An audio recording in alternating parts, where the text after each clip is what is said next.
Hello दोस्तों, राधे राधे। कैसे हो आप सब? आशा करती हूँ आप सभी अच्छे हो गए। स्वागत है आपका फिर से एक नए ब्लॉग में। तो जहाँ से ब्लॉग का एंड हुआ था वहीं से आगे से ब्लॉग शुरू कर दिया है। तो मैं गई थी मंदिर से आने के बाद सीधा मैं बनाने लगी हूँ बनाना शेक बच्चों के लिए, क्योंकि थोड़े बहुत सुबह वाले काम ख़त्म हो चुके थे। लाइट जाने वाली, सोचा पहले शेक बना देती हूँ बच्चों के लिए, उसके बाद बाकी के काम करूँगी। मैं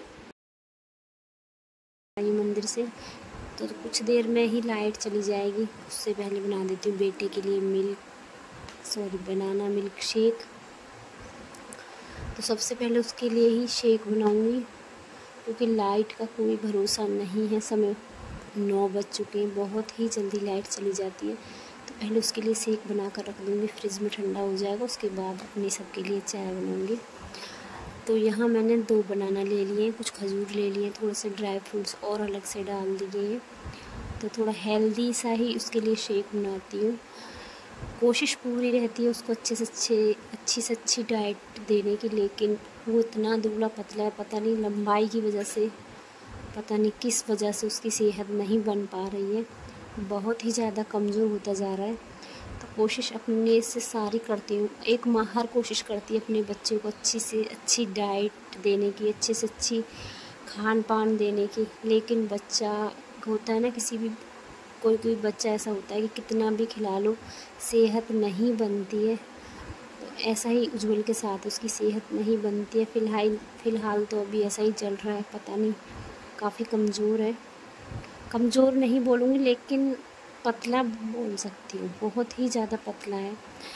और आपको मैं बताऊँ, थोड़ा सा मेहनत भी करता है, काफ़ी मेहनत करता है। मेहनत क्या करता है वो तो मैं आपको क्या ही बताऊँ। अपने बच्चे की खुद से तारीफ़ कोई भी माँ नहीं करती है। मैं तो नहीं करूँगी, कोई करता हूँ या नहीं करता, मैं नहीं करूँगी। मेहनत जिस दिन रंग लाएगी उस दिन सबको पता चल जाएगा। जब तक मेहनत रंग ना लाए तब तक उसका व्याख्यान करना बेकार है हमारा कहना कि हमारा बच्चा मेहनत करता है। तो चलो, यहाँ पर उसका शेक बना कर रख दिया है मैंने। और जितने भी भगवान के वस्त्र थे सबको धोकर साफ करके सुखा कर आ गई। घर के सारे काम ख़त्म हो चुके हैं। और यहाँ जो सुबह के खाना पीना था वो भी बन चुका है, चाय नाश्ता भी सबका हो गया है। और परी को आजकल मेहंदी लगाने का बहुत ही ज़्यादा शौक़ चढ़ा है। हो सकता है ये शौक़ उसका पूरा हो जाए, सीख जाए इसी शौक़ से। कभी कभी बच्चे की जो ज़िद होती है, शौक़ होता है, उससे बच्चा बहुत कुछ सीखता है। तो एक सीखने का जुनून होता है। तो इस समय इसके सिर पर ये जुनून सवार हो गया। ये आए दिन मेरी मेहंदी लगाती रहती है।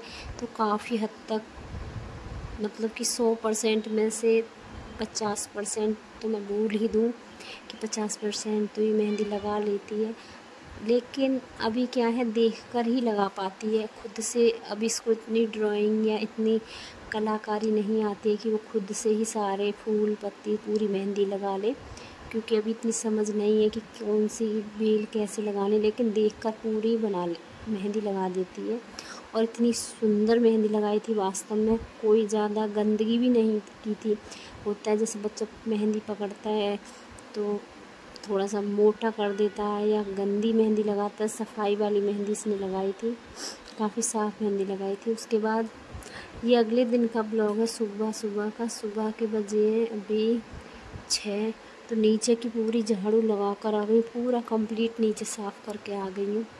और आज है 24 जून, दिन है मंगलवार। तो सबसे पहले नीचे की ही झाड़ू लगाई थी। उसके बाद यहाँ पूरी छत की सफाई की, और देख सकते हो कितनी धूल मिट्टी निकलती है छत पर।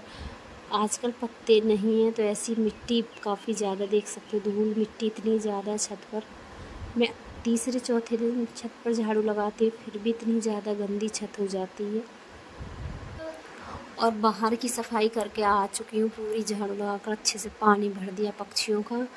बाहर की सफाई हो चुकी है और अब कर लेते हैं अंदर की सफाई। तो सबसे पहले बेड की बेडशीट बदली है, पूरा बेड को अच्छे से झाड़ा है। और यहाँ मेरी आप ड्रेसिंग टेबल देख सकते हो, जो अलमारी में साइड में ड्रेसिंग टेबल है मेरी। अलमीरा काफ़ी बड़ी ली है मैंने, उसमें ही मेरे साथ में ही ड्रेसिंग टेबल दी है। तो मतलब पूरी दुकान खुली हुई है, जिसको जो लेना हो वो आकर मेरे पास से ले सकता है।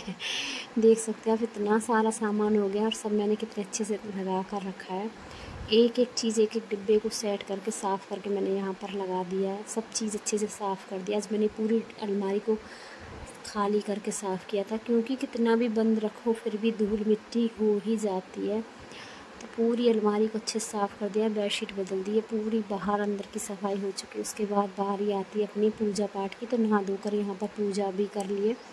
और यहाँ देख सकते हो आज काफ़ी स्पेशल दिन है आज मेरे कान्हा के लिए, क्योंकि कान्हा जी को आज मैंने जितना स्पेशल दिन है उतने ही स्पेशल थोड़ा सा कोशिश की स्पेशल तरीके से सजाने की,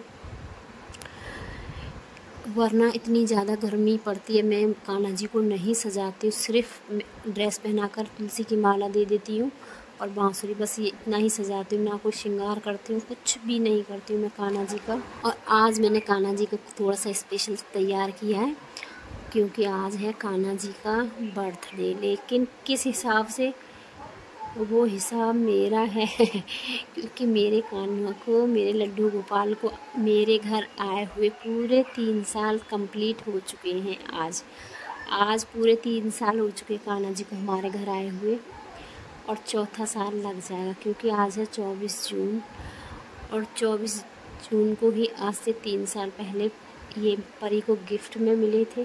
तो पूरे 3 साल हो चुके हैं हमारे यहाँ लड्डू गोपाल का आए हुए, इसीलिए मैंने उनको अच्छे से तैयार किया है। धूप दीप फूल वगैरह सब अच्छे से लगा दिया और मंदिर होकर आ गई हूँ। और अब कर लेते हैं खाने की तैयारी। तो खाने में बनाया है मैंने,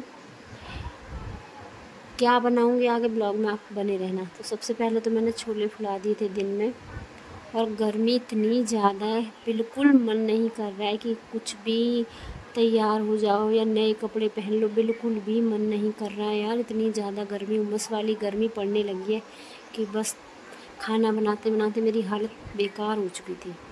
तो सबसे पहले मैंने एक तरफ छोले उबाल दिए थे, क्योंकि छोले ज़्यादा फुला दिए थे मैंने, और कुकर रह गया छोटा, क्योंकि छोटे ही कुकर में मैंने इनको उबाला था। तो एक सीटी पहले लगा दी थी मैंने, एक बार पहले कुकर को मैंने, मतलब एक बार कुकर में मैंने छोले उबाल दिए, वो निकाल दिए, फिर से एक बार फिर से चढ़ा दिए। तो 2 बार करके मैंने कुकर में छोले उबाले, क्योंकि ज़्यादा थे तो एक साथ नहीं आते। और दूसरी तरफ मैंने रख दिया दूध गर्म करने के लिए, खीर के लिए, और एक तरफ चढ़ा दिया मैंने बड़ा वाला कुकर। तो सब्ज़ी की तैयारी कर लेती हूँ। सबसे पहले बनाऊँगी मैं छोले की सब्ज़ी। तो यहाँ प्याज टमाटर सब चीज़ कर लिए तैयार, और सबको मिक्सी में पीस लिया है।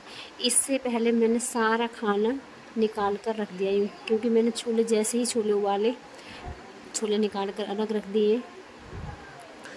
और दूसरी सब्ज़ी में से भी मटर पनीर बनाया था, उसमें से भी मटर पनीर को निकाल कर अलग रख दिया है, बिल्कुल अलग हटा दिया था, यहाँ नहीं रखा था, क्योंकि मुझे कान्हा जी के लिए भी भोग में अलग से बनाना। तो पहले ये प्याज का खाना बना लेती हूँ, उसके बाद मैं कान्हा जी का खाना बनाऊँगी, क्योंकि आज मेरे लड्डू गोपाल का जन्मदिन में स्पेशल दिन, थोड़ा सा और भी एक स्पेशल दिन है, तो वो आपको ब्लॉग में बने रहना पड़ेगा कल के में, तब आपको पता चलेगा क्या स्पेशल दिन है।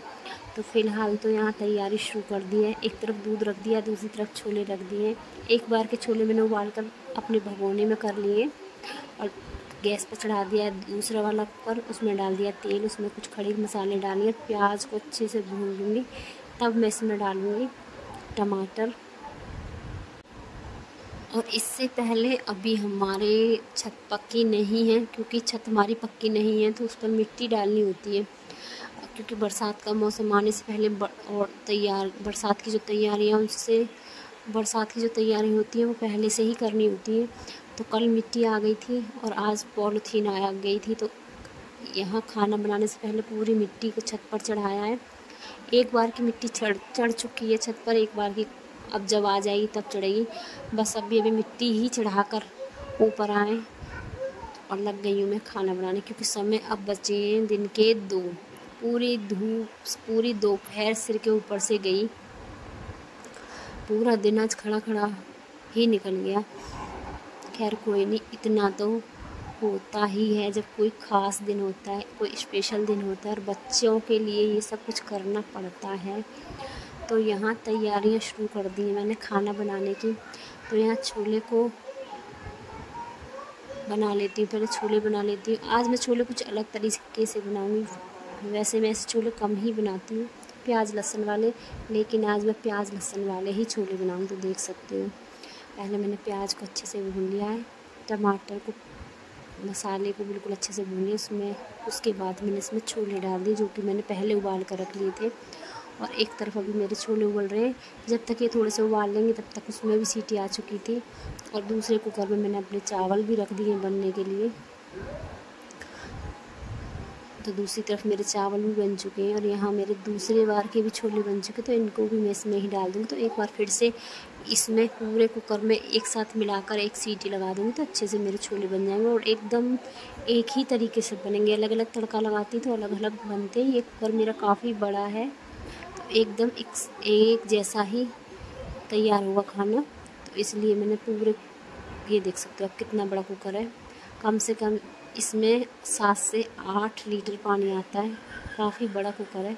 तो यहाँ मैंने छोले की सब्ज़ी बना ली है। मेरे छोले की सब्ज़ी बन चुकी है। इधर मैंने अपने चावल चढ़ा दिए। इधर मैं कर लेती हूँ दूसरी सब्ज़ी की तैयारी।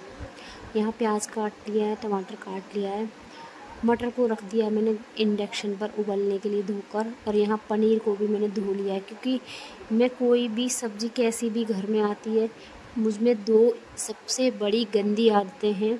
एक मुझे सूंघने की आदत है, जो कि मैं हर चीज़ को सूंघ कर देखती हूँ कैसी है, स्मेल है नहीं है, अच्छी है। क्योंकि कभी कभी क्या होता है, हम जब मार्केट से कोई भी सामान लाते तो हमको नहीं अंदाज़ा होता है वो कितने दिनों से वहाँ रखा हुआ है, क्योंकि हम तो घर लेकर आ जाते हैं।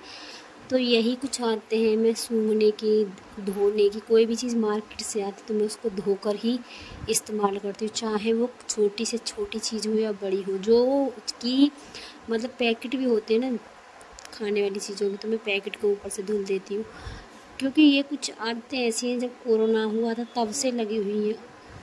और धोने की आदत तो मुझे तब से ही लगी है, हर चीज़ को धोकर ही इस्तेमाल करना, ये कोरोना से लगा हुआ है। और सूंघने की आदत तो मुझे पहले से ही है। तो ये 2 आदतें मेरी बड़ी